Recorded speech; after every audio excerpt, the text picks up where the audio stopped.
اسرائیل نے ایران کے ایٹمی پلانٹ بو شہر پر پھر سے اٹیک کیا ہے اور دعویٰ کر رہا ہے کہ ایران کی ایٹمی لیبارٹری تباہ کر دی گئی ہے اور سائنسدانوں کو بھی شہید کر دیا ہے۔ مگر کیا واقعی ہی ایران کے ایٹمی گھر اسرائیل کے لیے آسان ٹارگٹ ہیں؟ ایران کے پاس ایٹمی گھر کتنے ہیں جہاں یورینیم کو افزودہ کیا جا رہا ہے اور ایران جلد ہی ایٹمی پاور بننے کا اعلان بھی کر سکتا ہے؟ اس ویڈیو میں ہم آپ کو بتائیں گے کہ ایران کے ایٹمی پلانٹس اور متعلقہ تنصیبات کتنی اور کہاں موجود ہیں۔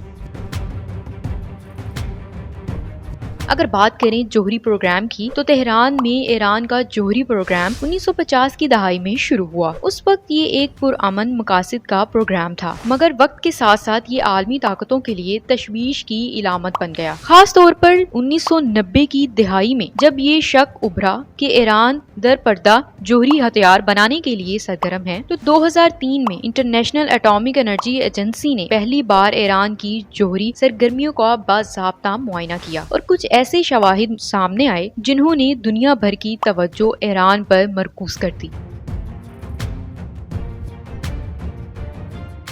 2006 میں اقوام متحدہ کی سلامتی کونسل کے مستقل اراکین اور جرمنی نے ایران کے ساتھ مذاکرات کا سلسلہ شروع کیا ہے تاکہ اس کے جوہری عزائم کو محدود کیا جا سکے۔ یہ کوششیں بالآخر 2015 میں ایک جامع معاہدے پر منتج ہوئیں جسے JCPOA کہا جاتا ہے۔ اس معاہدے کے تحت ایران نے یورینیم کی افزودگی کو محدود کرنے اور موجودہ ذخائر کو کم کرنے اور اپنی جوہری تنصیبات کو مکمل طور پر IAEA کی نگرانی میں دینے پر رضامندی ظاہر کی۔ کچھ وقت تک ایران نے معاہدے کی شرائط پر عمل کیا اور شفافیت کا مظاہرہ بھی کیا، مگر 2018 میں امریکہ کے یک طرفہ طور پر اس معاہدے سے علیحدہ ہو جانے کے بعد ایران نے بھی رفتہ رفتہ اس کی خلاف ورزیاں شروع کر دیں۔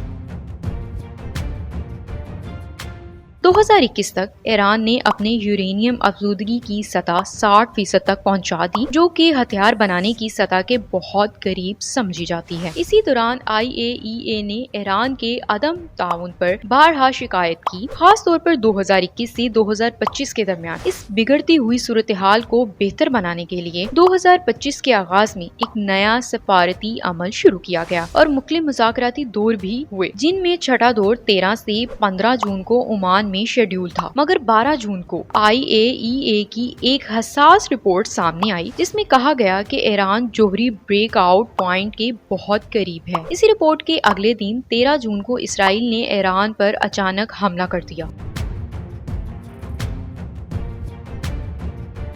اس حملے میں ایران کے 6 ایٹمی سائنسدان، آرمی چیف، پاسداران انقلاب کے سربراہ اور ایرو اسپیس فورس کے سربراہ شہید ہو گئے۔ بعد ازاں مختلف حملوں میں مزید 8 ایٹمی سائنسدان اور دیگر اہم فوجی شخصیات کو بھی نشانہ بنایا گیا۔ ایران کے جوہری پروگرام کی تاریخ میں یہ پہلا موقع نہیں جب اس کے سائنسدانوں کو نشانہ بنایا گیا ہو۔ 2009 سے 2020 کے درمیان میں کئی نامور ایٹمی ماہرین کو قتل کیا گیا، جن میں ڈاکٹر مسعود علی محمدی، ڈاکٹر مجید شہریاری، درویش رضائی اور محسن فخری زادہ شامل ہیں۔ محسن فخری زادہ کو ایران کا جوہری پروگرام کا ماسٹر مائنڈ کہا جاتا تھا۔ ایران کی اہم ایٹمی مراکز نتنز، فردو، عراق، خنداب، اصفہان اور بو شہر میں واقع ہیں۔ نتنز اور فردو میں یورینیم کی افزودگی ہوتی ہے، جبکہ عراق میں ہیوی واٹر ری ایکٹر موجود ہیں جس پر اسرائیل نے حالیہ دنوں میں حملہ کیا۔ بو شہر میں ایران کا واحد نیوکلیئر پاور پلانٹ ہے اور اصفہان میں یورینیم کنورژن سینٹر ہے۔ ایرانی جوہری پروگرام پر صرف روایتی حملے نہیں ہوئے بلکہ کئی بار سائبر حملوں کا بھی سامنا کرنا پڑا۔ 2010 میں اسٹیٹکس نیٹ نامی وائرس نے نیتنز میں سینیٹری فیوجز کو شدید نقصان پہنچایا۔ 2020 اور 2021 میں نیتنز کو نشانہ بنایا گیا اور ایران نے ان واقعات کو تخریب کاری قرار دیتے ہوئے ان کے پیچھے اسرائیل کو ذمہ دار ٹھہرایا۔ تازہ ترین اطلاعات کے مطابق 13 جون سے لے کر اب تک اسرائیل ایران کے 5 اہم ایٹمی مراکز کو براہ راست نشانہ بنا چکا ہے، جس کے نتیجے میں نہ صرف جانی نقصان ہوا بلکہ ایران کے جوہری پروگرام کو بھی سخت دھچکا لگا ہے۔ اس کشیدگی نے خطے میں جنگی فضا پیدا کرتی ہے اور دنیا اس وقت بڑی بے چینی سے دیکھ رہی ہے کہ یہ صورتحال مزید کس رخ پر جا سکتی ہے۔